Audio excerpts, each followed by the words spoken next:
আসসালামু আলাইকুম রহমতুল্লাহ। বন্ধুরা কেমন আছেন? আশা করি আল্লাহর অসীম রহমতে আপনারা সবাই ভালো আছেন। আমিও আপনাদের দোয়ায় ও আল্লাহর অসীম রহমতে আমি বেশ ভালো আছি। বন্ধুরা দেখুন, আজকে সাউন্ড কোয়ালিটিটা বা একটু খারাপ হইতে পারে, যেহেতু একটু বর্ষা চলতেছে, পাশে শব্দ হইতেছে,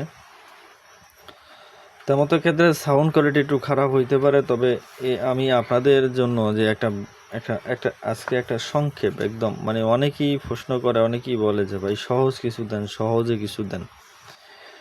দেখুন, কবিরাজি জগতে সহজ কিছু যদি আপনি করতে যান, যে একটা তাবিজ পুরে ফালাইবেন, একটা তাবিজ শুধু একটা তাবিজ লগে দিয়ে আপনি তাকে বশীভূত করবেন, এটা কবিরাজি জগতে কখনই সম্ভব না, কখনই এটা হয় না।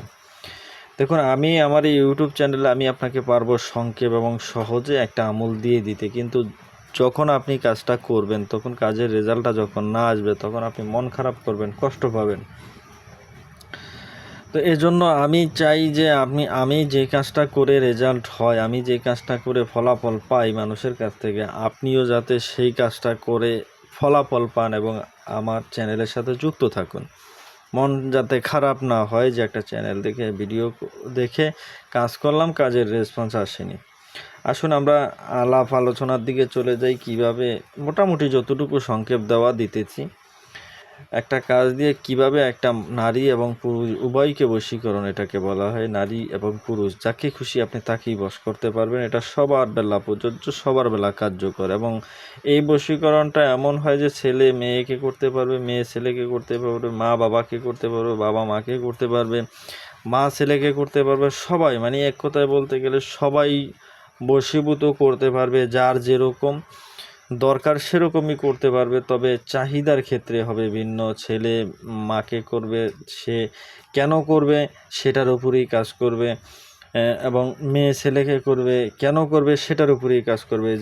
যেটার জন্য করবে সেটার জন্যই কাজ করবে। আসুন আমরা এই নকশাটা দিয়ে কীভাবে কাজ করতে হয় সেই বিষয়ে জানি। সেই বিষয়ে জানার আগে আপনাদেরকে একটু জানিয়ে দিই, আমাদের চ্যানেলটা একটু সাবস্ক্রাইব করে দিন, পরবর্তী ভিডিও নোটিফিকেশন পাওয়ার জন্য বেল বাটনটা একটু বাজিয়ে দিন। এটা আপনাদের কাছে বিনত অনুরোধ ও হাত জোর করে বলতেছি, তাতে আমাদের একটু সুবিধা হয়।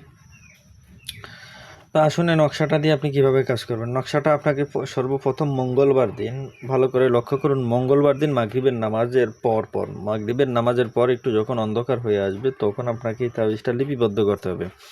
কোথায় বসে আপনি লিপিবদ্ধ করবেন? ঘরের যে কোনো একটা কোণাতে, যে ঘরে কেউ যায় না, যে ঘরে কেউ প্রবেশ করবে না, অন্তত আপনি তাবিজটা যতক্ষণ লিখবেন অতক্ষণ পর্যন্ত।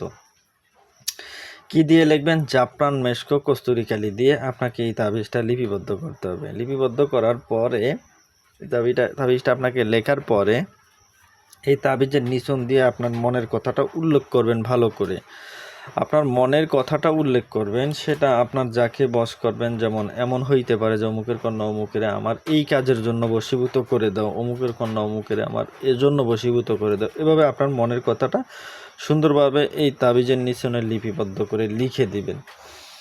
লিখে দেওয়ার পরে মঙ্গলবার দিন মাগরিবের সময় জাফরান, মেশকো, কালি দিয়ে তাবিজটাকে আপনার লিপিবদ্ধ করার পরে এই তাবিজটাকে নিয়ে আপনি একটা শ্মশানে, যেখানে শ্মশান বলে থাকি আমরা, শ্মশান এবং কবরস্থানের ভিতরে তফাৎ আছে। হিন্দুদের যেখানে পোড়ায় তাকে শ্মশান বলা হয়। তো শ্মশান গোরস্থান যেখানে পোড়ায়, আপনাকে একটু ভালো করে লক্ষ্য করতে হবে। শ্মশান যেখানে মাটি দিয়ে রাখে সেই শ্মশানের কথা আমি বলতেছি না, আমি বলতেছি যেখানে ওদেরকে পোড়ায়, হিন্দুদেরকে যেখানে পুড়ে একটা প্রত্যেকটা হিন্দুর একটা শ্মশান স্থান আছে যেখানে পোড়ায়, কিন্তু মাটি সেখানে দেয় না, মাটি অন্য জায়গায় না দেয়, বা মাটি চাপা তুলসী গাছ দেওয়া ওটা অন্য জায়গায় দেয়। তবে আপনাকে যাইতে হবে যেখানে পোড়ায়। তো সেই জায়গাটায় যাইয়া আপনাকে করতে হবে কি, একটা মোমবাতি নিতে হবে, 5টা আগরবাতি জ্বালাইতে হবে, একটা মোমবাতি নিতে হবে। মোমবাতিটার চারপাশে তাবিজটাকে আপনাকে পেঁচিয়ে দিতে হবে। পেঁচিয়ে দেওয়ার পরে ওই মোমবাতিটা আগুন জ্বালিয়ে দিবেন, উপর দিয়ে একটু সরিষার তেল লাগিয়ে দিবেন। মোমবাতিটা আগুন লাগিয়ে দিয়ে আকরবাতি জ্বালিয়ে আপনি সেখানে বসে বসে আপনার যে মনস্কামনাটা আছে, আপনি যেই জিনিসটার জন্য এই তাবিজটাকে এখানে পোড়াইতেছেন, সেই জিনিসটা অবশ্যই আপনাকে মনে মনে স্মরণ করতে থাকতে হবে বারবার। আপনি যে ওই জিনিসটা আপনি পেয়ে গেছেন, এরকম একটা কল্পনা করতে হবে। সেটা যে জিনিসই হোক, আপনি কল্পনা করতে থাকুন, তাবিজটা পুরো কমপ্লিট হয়ে যাবে, আপনার কল্পনাও শেষ হয়ে যাবে, আপনি সামনের দিকে ফিরে চলে আসবেন আর পিছনের দিকে ফিরে তাকাবেন না। এভাবে আপনাকে কন্টিনিউ আমলটাকে 3 দিন চালিয়ে যেতে হবে। এই মঙ্গলবার থেকে শুরু করবেন, মঙ্গল, বুধ, বৃহস্পতি, এই 3 দিন আপনাকে আমলটা কন্টিনিউ চালিয়ে যে এবার আপনি দেখুন তো, আপনি যে মনে বাসনার জন্য তাবিজটা করেছেন 2-3টা দিন একটু ওয়েট করুন, কোনো মেয়ের জন্য করেছেন সেটা আপনি ওয়েট করে একটু দেখুন কাজটা কীরকম রেসপন্স, কীরকম রেজাল্ট নেয়, সেটা আমি আপনাকে বলে বুঝাইতে পারবো না। এবং আপনি অন্য কোনো বিষয়ের বস্তুর উপরে এই আমলটা করেছেন সেটাও দেখুন হয় কি না। আপনারা একটা চাকরি বাকরি নিয়ে সমস্যা হচ্ছে সেজন্য করেছেন, সেটা হয় কি না।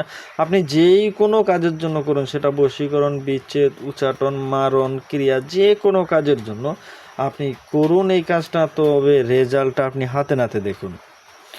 তো বন্ধুরা, ভালো থাকবেন সবাই। আসসালামু আলাইকুম। সবাই সুস্থ থাকবেন। আসসালামু আলাইকুম ওয়া রাহমাতুল্লাহ।